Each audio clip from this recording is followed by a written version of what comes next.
Join the army. It'll broaden your horizons. It'll make a man out of you. Those were the words I heard growing up. So when I was a young man, well, cancel that. When I was a 16-year-old brat, I ran away from home and joined the Roman army. Basic training was tough, and you know, they had to be. They didn't want any mama's boys prancing around in uniform. They wanted men of courage, men of valor, men who'd stand up for the glory of Rome. I grew to love life as a soldier. Any young recruit dreams of places you might be stationed. With the vastness of the Roman Empire, there were so many places I could go. Word was around the barracks, those Thessalonican girls were to die for. Malta would have been sweet, or Corinth, such a nice metropolitan city. Truth be told, there was only one place I really didn't want to go. And wouldn't you know, that's the one place I ended up being sent. The Antonia Fortress in Jerusalem. You know, those Jews are strange people. So many laws, so many dietary restrictions, so many lists of things you can do and you can't do. Did you know they have this one day when you're not supposed to do any work at all? The whole city shuts down. Probably the strangest thing of all, one God. There are people who only worship one God. Well, I had more gods than I had fingers and toes. There were gods of weather, gods of warfare, God of the sun, the moon, and stars. In fact, I even thought that Caesar was a god. I would bow down to worship the emperor. For whatever I wanted and whatever I needed, I just looked to the gods to supply my needs. Strange, thinking there's only one God. Well, I put a few years in, decided to re-enlist. Put in a few years more, re-enlisted once again. Eventually, I decided to make the military my career. And as I advanced in rank, I became a centurion. What that meant was I had 100 different men who were under my care and my responsibility.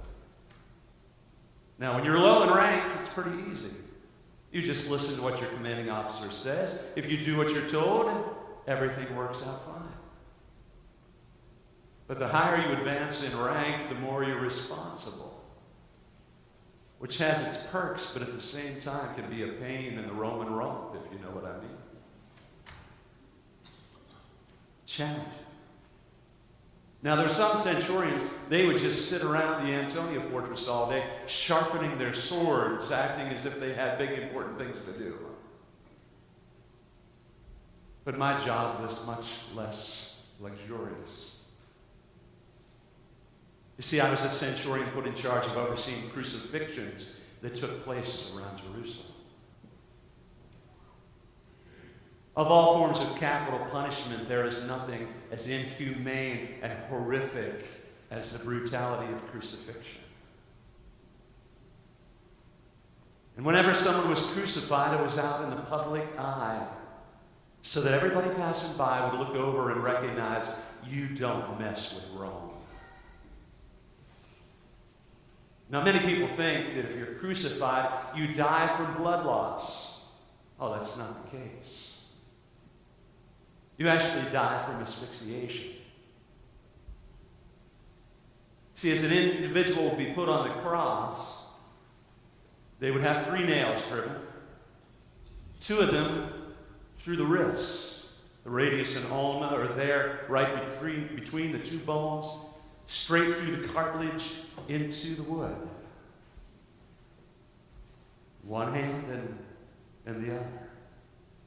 And then the 2 ankles would be placed together side by side, and the spike driven right through the side of the ankle, through them into the wood. Now, some of you get a little queasy when you have a tiny little needle that's stuck in you and get a shot.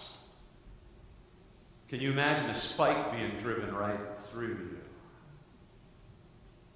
But that pain wasn't nearly as horrific as after we lifted the cross up into place and dropped it down into the hole. That's when we'd hear the victims just scream in terror and the agony of the pain.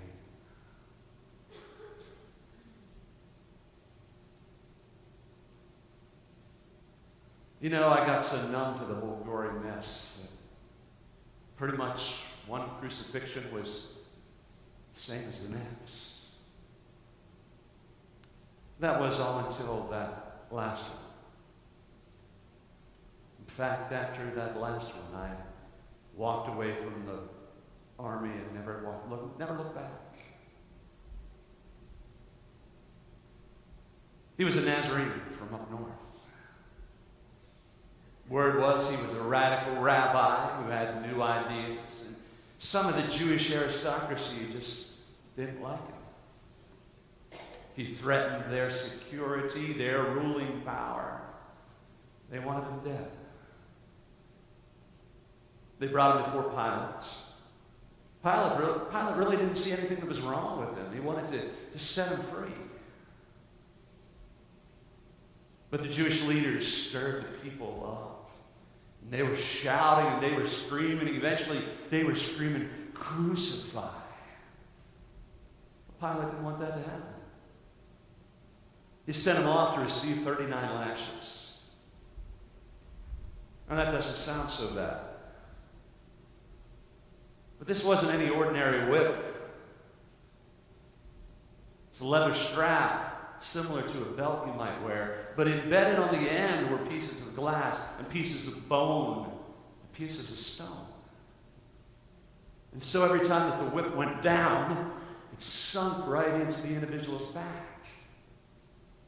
And any time you pulled it back, well, it brought some pieces of flesh right along with it. And so after only about 10 lashes, the back started to look a whole lot like Hamburg. 39 lashes was all the law would allow. So the first time that I laid eyes on Jesus of Nazareth, he was already half dead. So much loss of blood. And my own soldiers could be very cruel. They had made this crown out of thorn bushes, and they shoved it down on top of his head so that it pierced his brow and blood was running down into his eyes. I only heard later of the fact they took this robe on him and bowed down in mock worship, spitting on him, hitting him. He was so weak by the time I saw him, he couldn't even carry his own cross. Some of my men were kicking him, trying to get him to move and to go. He wouldn't budge. I knew he couldn't go any further. So I went over and I forced a man out of the crowd to carry his cross the rest of the way. And so we made the rest of the journey up to Skull Hill. And there we laid his body down on the cross. And I nailed in those 3 spikes. We raised the cross up into position, and we dropped it down in the hole. And it was downright bizarre. Because that day had started off a beautiful day today. But from out of nowhere, the sky suddenly was turning black. It was almost as if everything in all of creation was reflecting the events transpiring right there.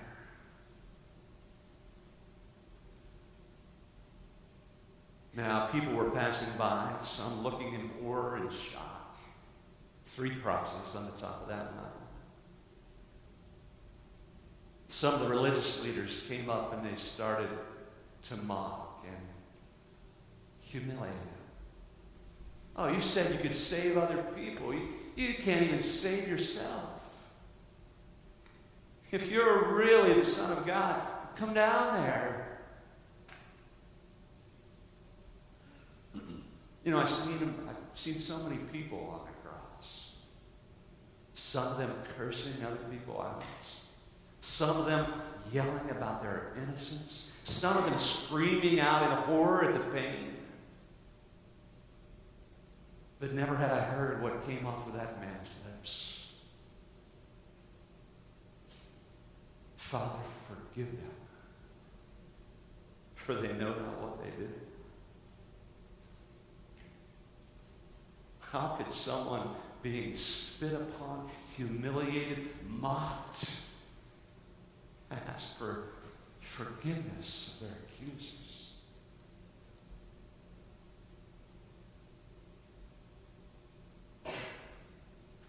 The longer that you hang on a cross, the more your lungs fill up with fluid.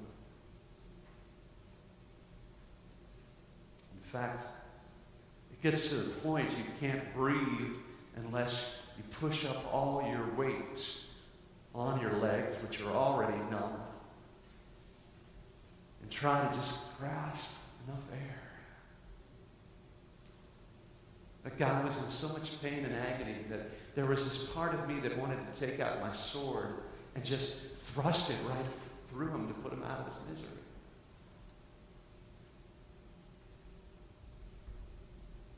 But I waited. Till it got so dark it appeared as if it was midnight. Hard to see anything.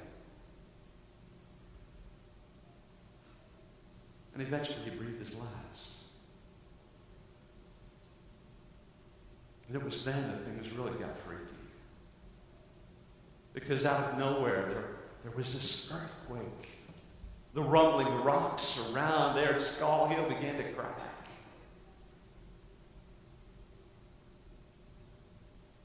I looked up at the face of that man, that dead man on the cross.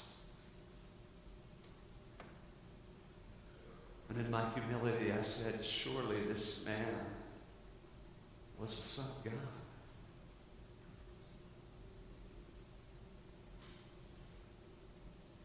Well, that was my last day on duty. That was my last crucifixion. Because later I came to realize why that man had died. And it was for me. And it was for you. See, you may not recognize it, but you and I have a lot in common. You see, it was your sin and it was my sin that nailed him to that cross. And it was his love for you that kept him there. You see, if he was the only human being who ever walked the face of this earth, who ever lived, he still would have come down from heaven for you to lay down his life.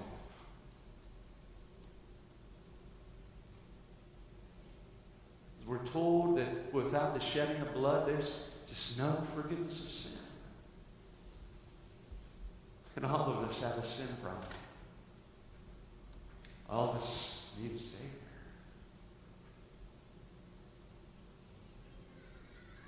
Could you do an old Roman soldier a favor this week? Could you take a few moments of silence to just be at the foot of that cross? To stop and consider what was done for you.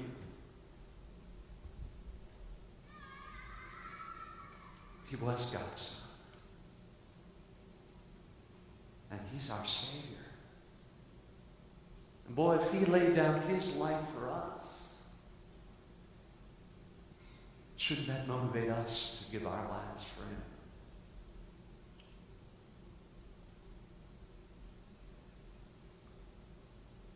As you have this palm branch you received today, you might stick it behind a mirror or behind a picture or across your dresser. Remember what those who were waving it were yelling, Hosanna, come save. Every time that you look at that, May you cry out that prayer as well. Come save. That's why it came. Thanks be to God.